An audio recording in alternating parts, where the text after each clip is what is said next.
प्रभात मंडळी, आपण सध्या वाचत आहोत फास्टर फेणे डिटेक्टिव्ह हे भा. भागवत लिखित पुस्तक आणि त्यातली आज जी गोष्ट मी वाचून दाखवणार आहे त्याचं नाव आहे चोर दिवाळी. सुरू करते. हवा काय छान पडली आहे. दुपारचा 1:30 वाजला आहे आणि तरी ऊन भासत नाही. येतोस बाहेर? बनेश उर्फ फास्टर फेडेनं विचारलं आणि चल असं म्हणून सुभाष देसाई निघाला सुद्धा.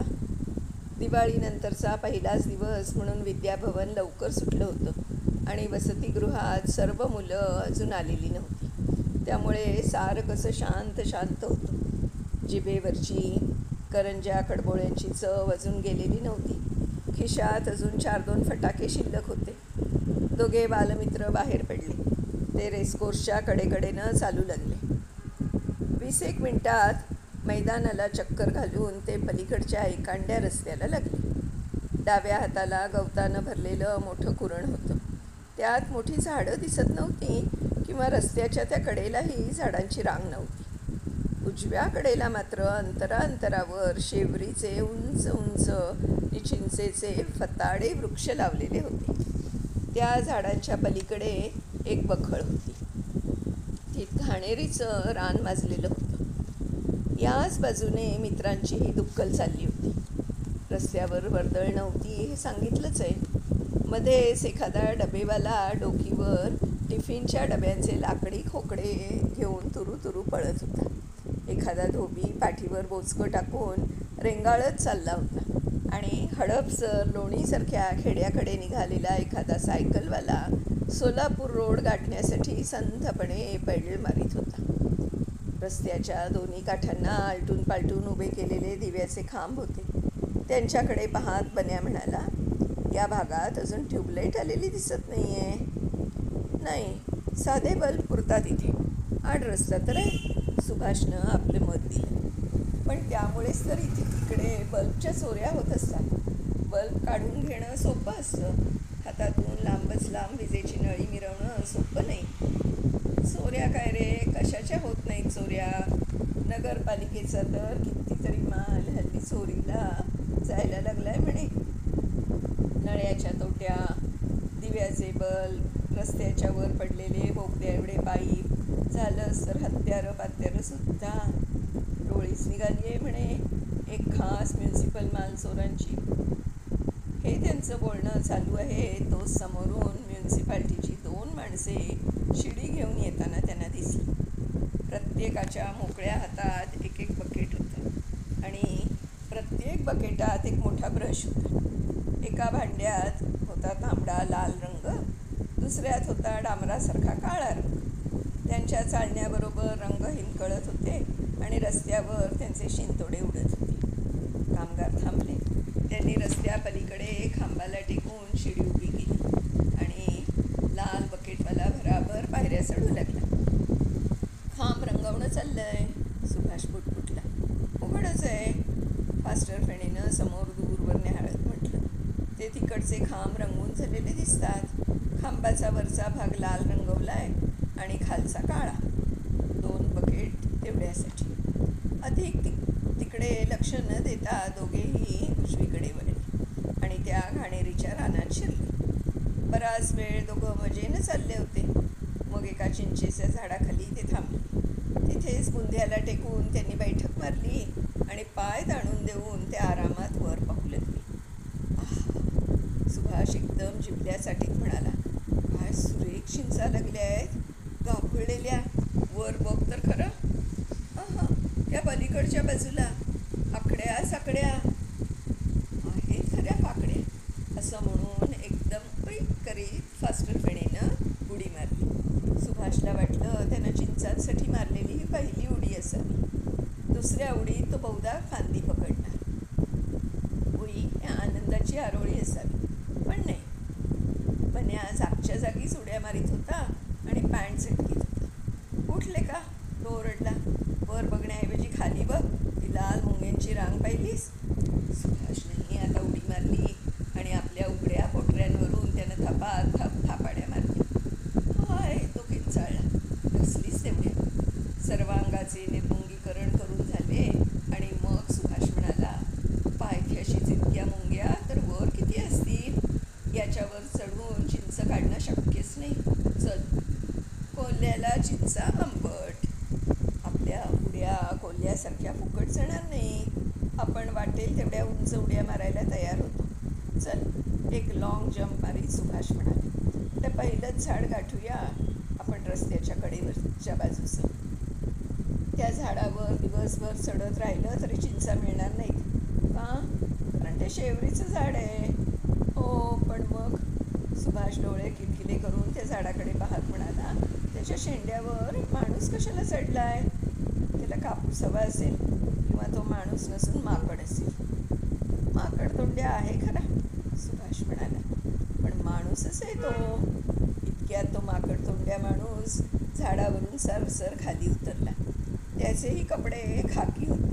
त्याने त्यांच्याकडे पाहिल्यासारखं केलं आणि झटक्यात मान वळवून तो रस्त्यानं पुढे चालू लागला. त्या दोघांनी रस्त्याच्या पलीकडे पाहिलं. शिडीवाल्या कामगारांनी खांब रंगवून पुरा केला होता आणि शिडी उचलून ते पुढे निघाले होते. पुढे म्हणजे ज्या दिशेकडून ही मुलं या रस्त्याला लागली होती तिकडे. पुढल्या कोऱ्या खांबापाशी ते थांबले. मग त्यांच्यातला एक जण अगदी कंटाळल्यासारखं करून म्हणाला, बस झालं गड्या आता. चल, एक सिंगल चहावरून येऊया. पोटात वखवकतंय नुसतं. चल, मुकादम दिसत नाही आहे कुठे. मला तर चहा संग मिसळ बी खायची आहे. चल बिगी बिगी. एकानं रंगाची बकेट उचलली. दुसरा शिडी उचलीत म्हणाला, हिला झोपवतो इथंच या सुक्या नाल्यात. त्याप्रमाणे शिडी नाल्यात आडवी ठेवून झाली. मग त्या रंगाच्या बकेट त्यांनी दिसणार नाही तशा बेतानं उंच गवताट दडवून ठेवले. मग दोघेही त्या कुरणातून रेंगाळत पलीकडे जायला निघाले. इथे कुठेतरी एखादं डबडं हॉटेल असावं.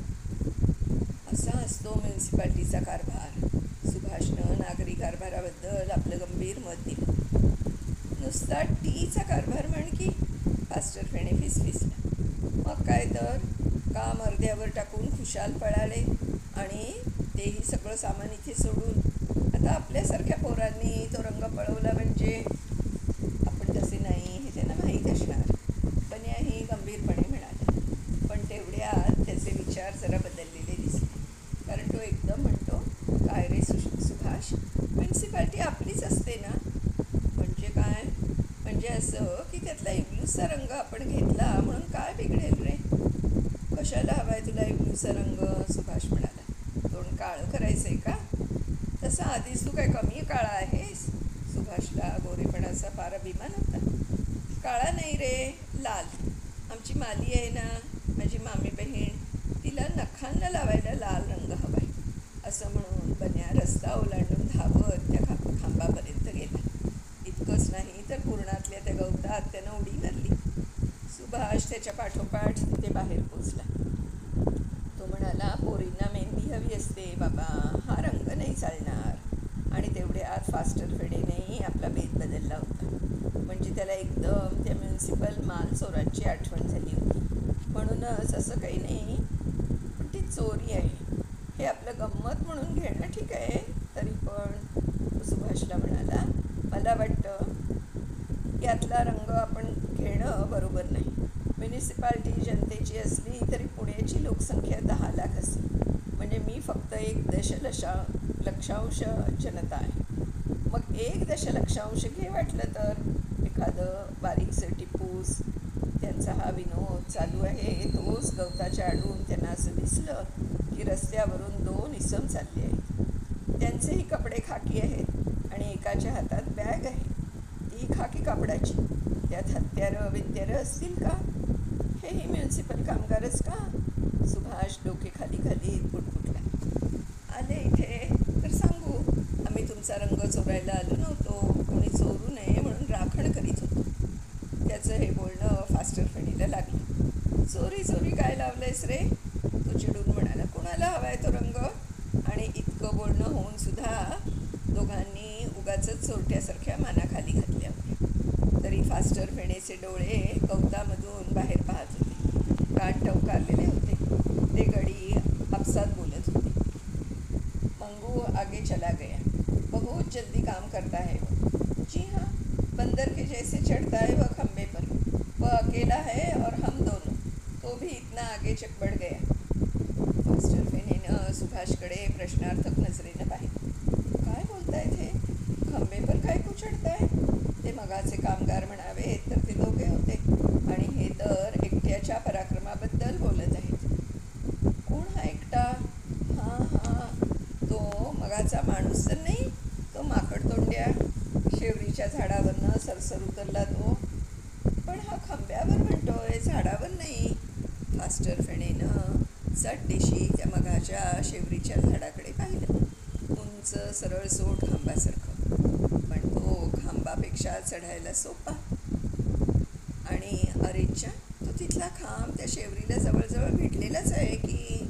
म्हणजे शेवरीवर चढूनही खांबावरचं काम करण्यासारखं होतं. टॉक. म्हणजे त्या माणसाचं खरं काम दिव्याच्या खांबावरचं होतं काय? शक्य आहे, कारण हे म्युन्सिपल कामगार आहे. पण पण त्याच्या मनातले विचार सुभाषनं बरोबर हेरले होते. तो त्याच्याकडे वळून हसून म्हणाला, ते खरंच म्युन्सिपल कामगार आहेत का रे? कमिशनरच जाणे. बन्या पुटपुटला. मंडळी, आपण याच्या पुढचा भाग उद्या वाचूया. बघूया ते खरंच म्युन्सिपल कामगार आहेत का किंवा काय.